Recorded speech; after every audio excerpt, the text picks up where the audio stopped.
James Madison enters the scene, not with the thunder of a soldier's drum or the roar of a crowd, but with the modest scrape of a chair in a quiet room, a notebook open, and a mind intent on turning friction into form.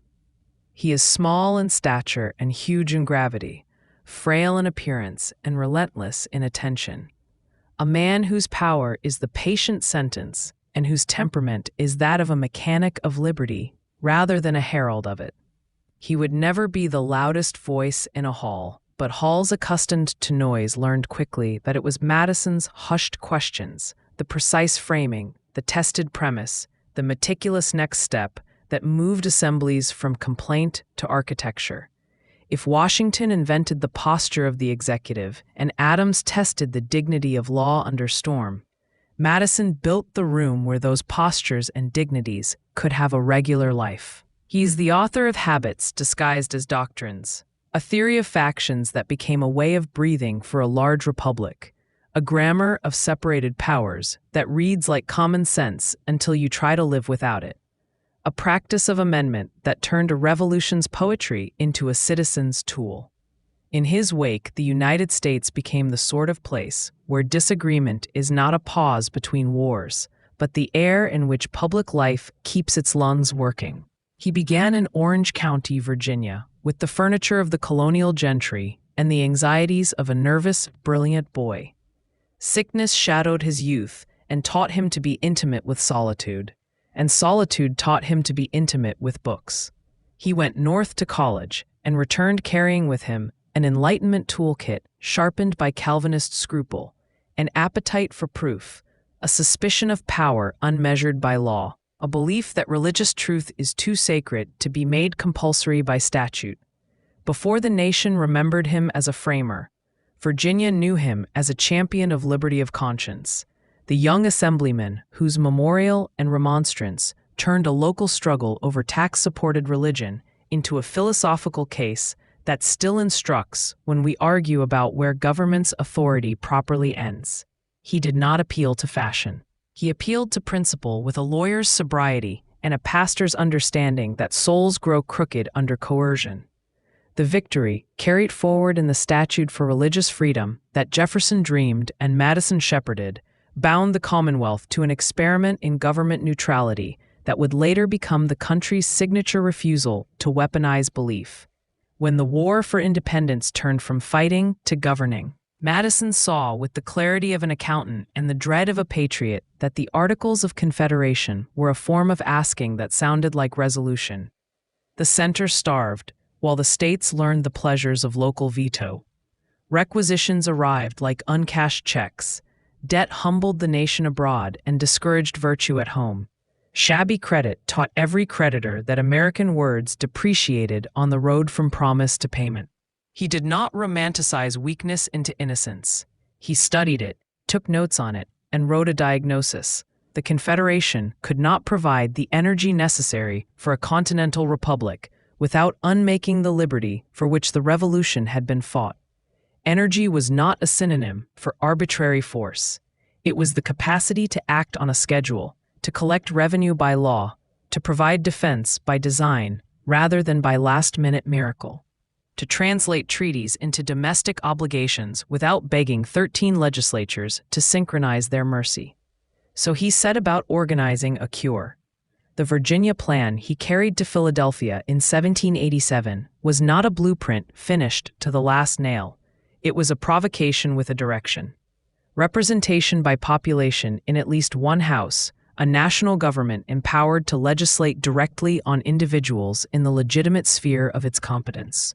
A separation of powers aided by mutual checks, and most audaciously, a scope that matched the territory's scale so that small storms in small states would not drown the national ship.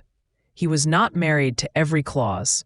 He was married to the thesis that a republic can grow large if it grows layered, and that diversity of interests, spread widely across a continent, could be turned from a threat into a regulator.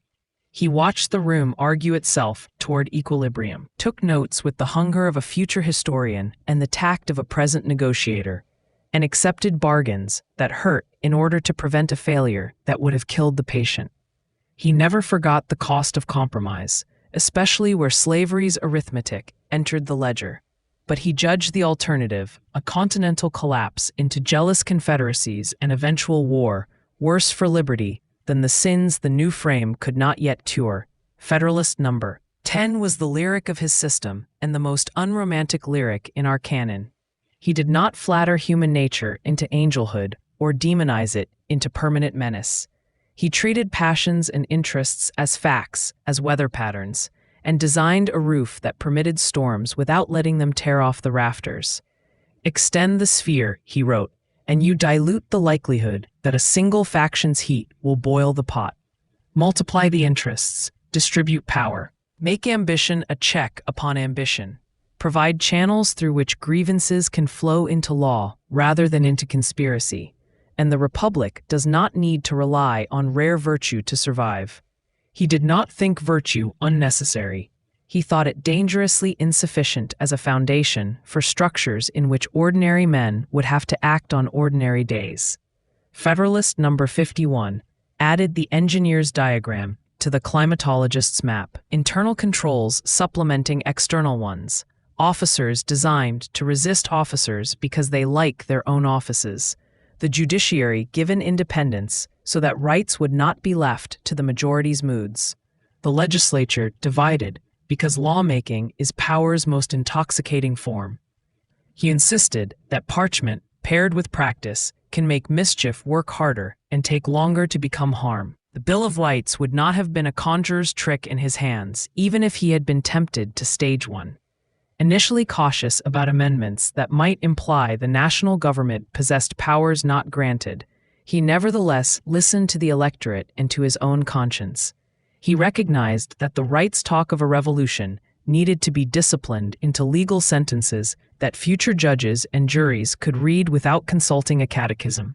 He drafted amendments with the brevity of a man who understands that a right over-described is a right already in court, and he argued for their adoption with the calm insistence of one who knows that skeptics call promises paper barriers, not because paper is weak, but because they have not seen paper joined to institutions that enforce it.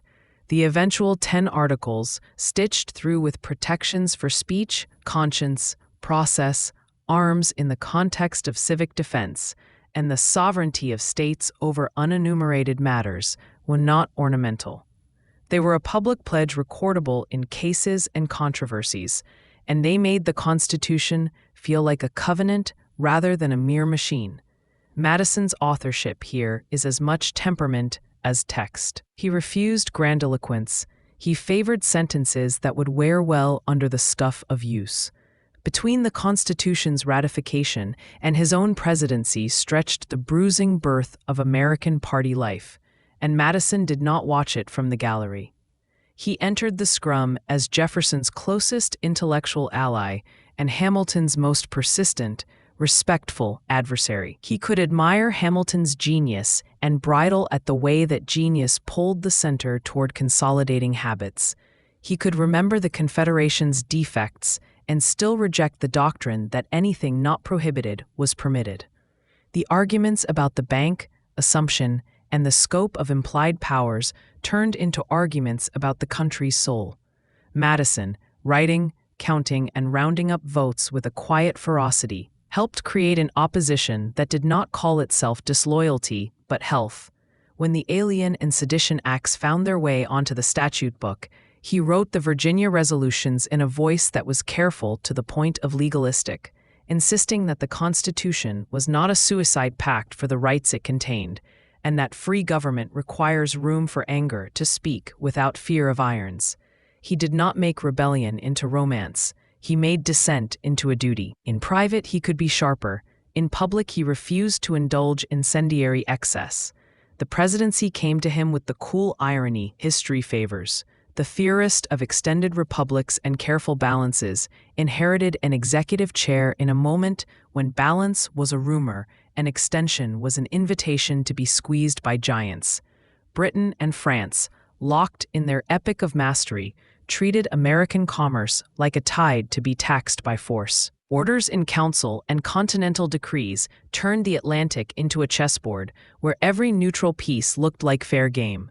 Impressment turned sailors into property, and the flag into a fabric European captains felt free to ignore.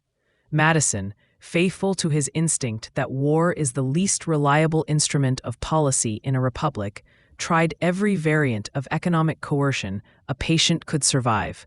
Embargo, then non-intercourse, then Macon's Bill, then the peculiar, hope-soaked wager that one belligerent's promise to mend its behavior would induce the other to follow. He distrusted the intoxications of honor. He trusted schedules, statutes, and the slow pressure of commerce. He also trusted too long, and perhaps too much, that British admirals would be governed by reason when habit and training told them they were governed by empire. The country's patience dissolved. The vote for war came. And the man who had designed a system to tame passions found himself obliged to sign onto the most passionate instrument states possess. He fought the war the way a lawyer conducts a long case, doggedly, with an appetite for adjustments, and without any illusions about juries. The early chapters are humiliations, and he did not pretend otherwise. Invasions planned on paper were repelled by organizational facts. Generals with reputations turned out to have reputations because memory is kind.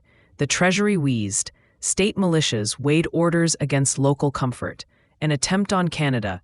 The American habit of believing geography is destiny and borders are suggestions, stalled into a lesson about logistics. The sea saved dignity.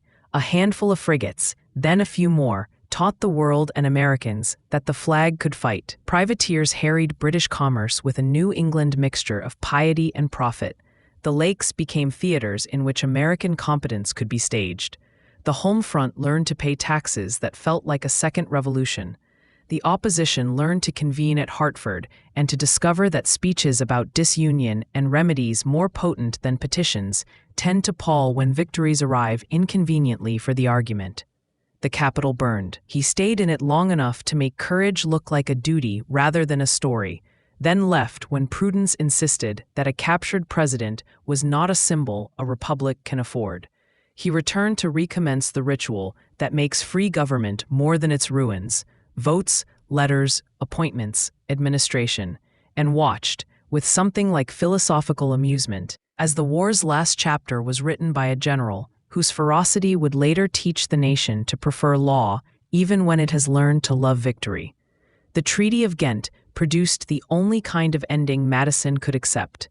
No apologies, no indulgence in pain as policy, a reset to a status quo ante that looked to the public like defeat varnished, and to statesmen who understood the map like the correctness that buys time. The emergence of New Orleans after the signatures, the public narrative's favorite paradox, delivered the emotional payment the country had wanted.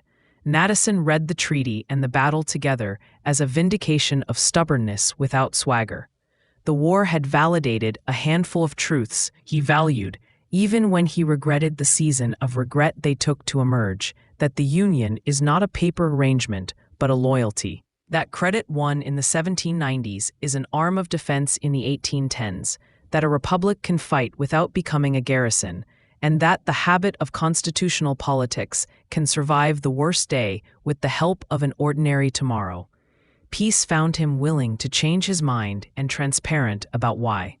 The man who had doubted the bank in the 1790s signed the charter of the Second Bank in 1816, not because he had been captured by his old adversary's ghost, but because he had learned how catastrophically expensive it is to fight a war without a financial organ capable of circulating confidence.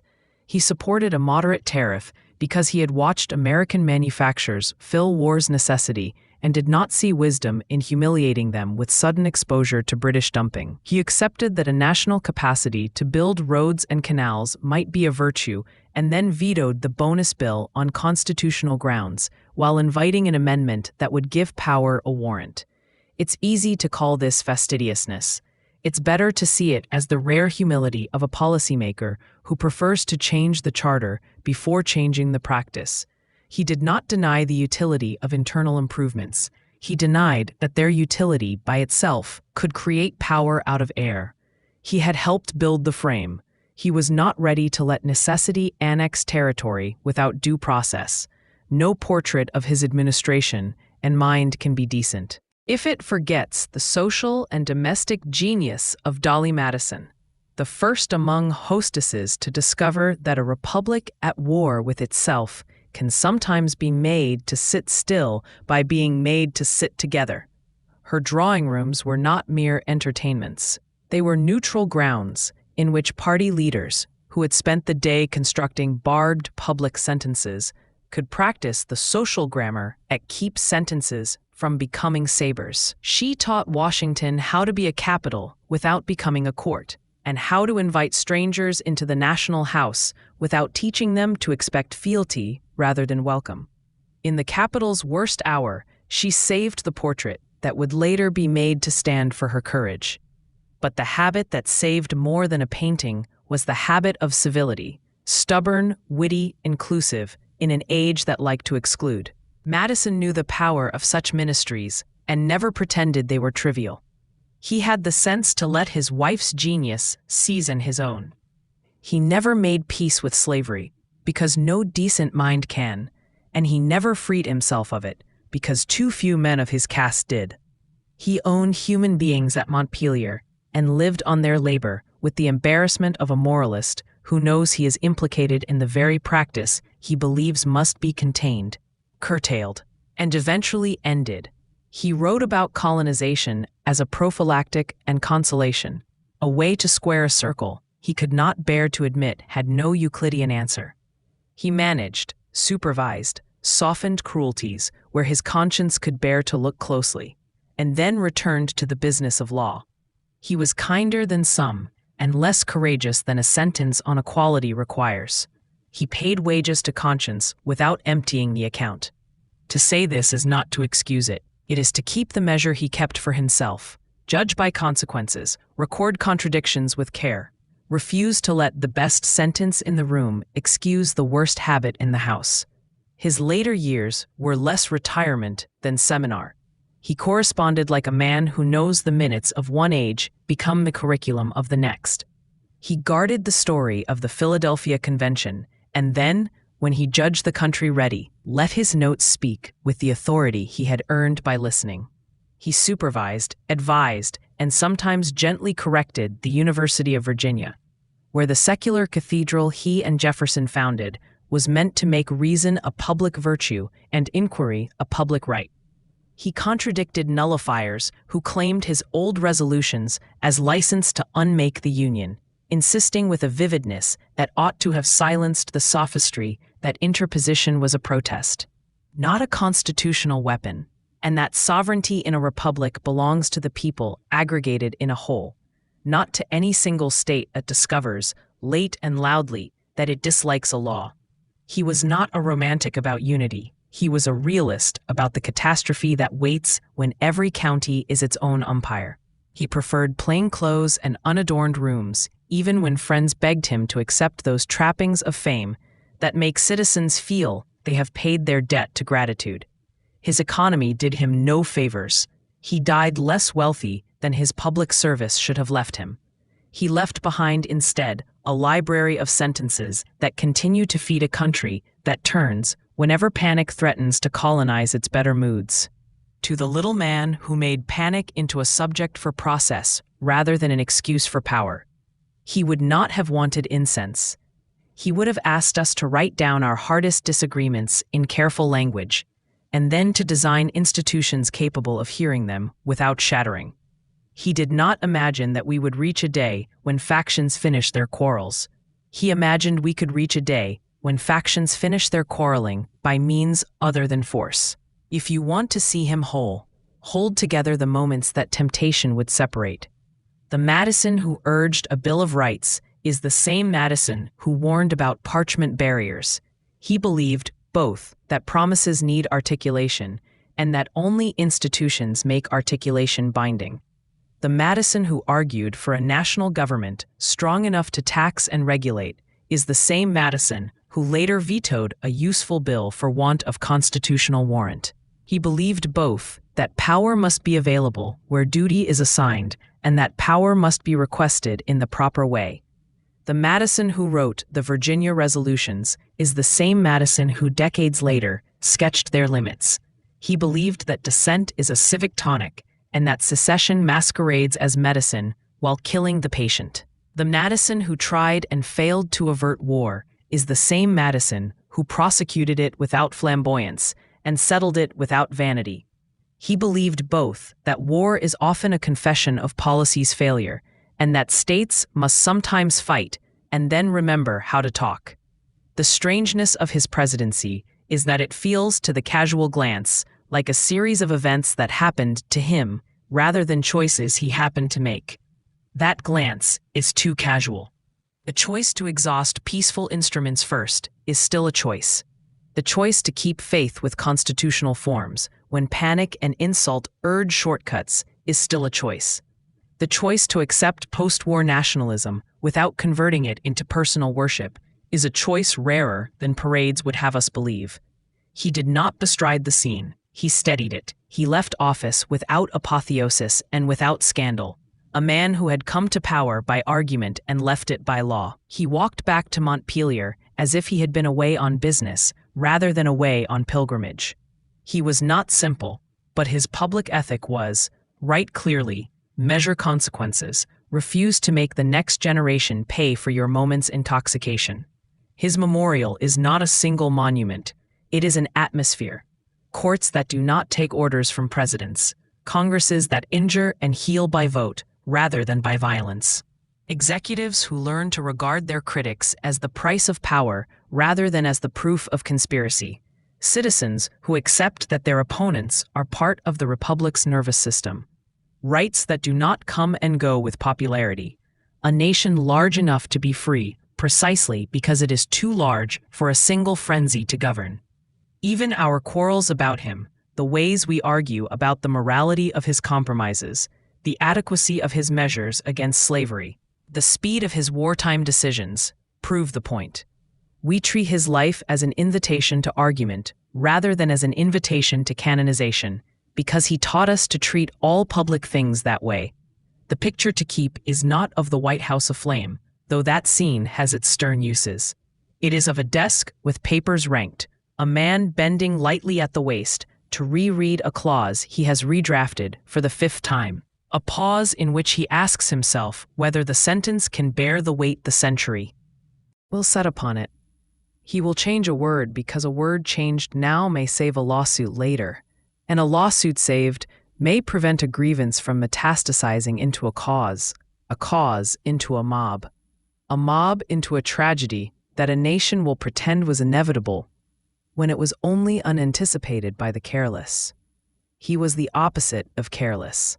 He was the tireless steward of a simple, difficult ambition, that free people might live together under laws they consent to, because those laws have been built to channel heat into light.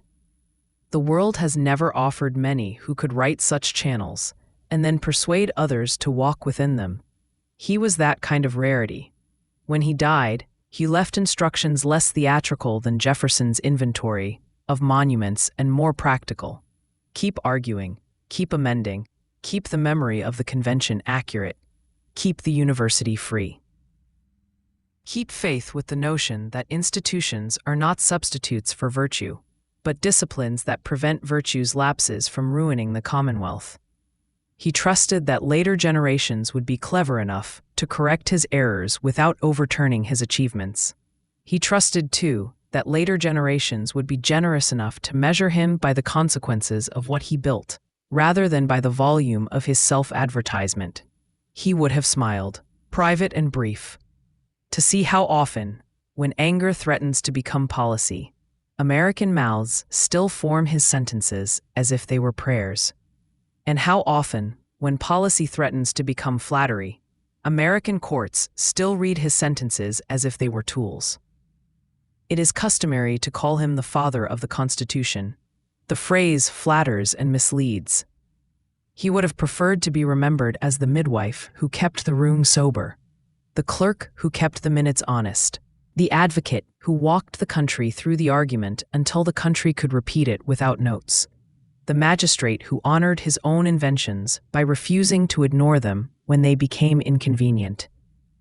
Fathers seek obedience. He sought consent. Fathers expect gratitude. He expected scrutiny.